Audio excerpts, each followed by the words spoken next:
Assalamualaikum. Hari kita nak masak terung crispy goreng balado. Okey, lepas kita nak terung tu kita potong iris nipis-nipis. Kemudian kita nak salut dengan tepung goreng serbaguna. Kita goreng sehingga terung tu masak dan garing ke kuning-kuningan macam tu. Bolehlah kita angkat. Kemudian kita sediakan cili api coba besar. Ikan bilis, bawang. Kita blend kasar.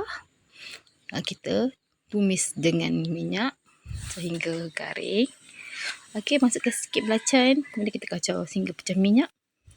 Okey, boleh perasakan dengan sesuai selera masing-masing. Garam, gula sekut rasa. Okey, kita kacau rata. Kemudian kita punya sambal dah siap masak. Kita boleh taburkan ke atas terung goreng yang telah kita goreng dengan tepung tadi. Okey, itulah menu kita hari ini. Mudah dan ringkas. Okey, dah siap kita punya terung crispy goreng balado. Okey, Koma, selamat mencuba.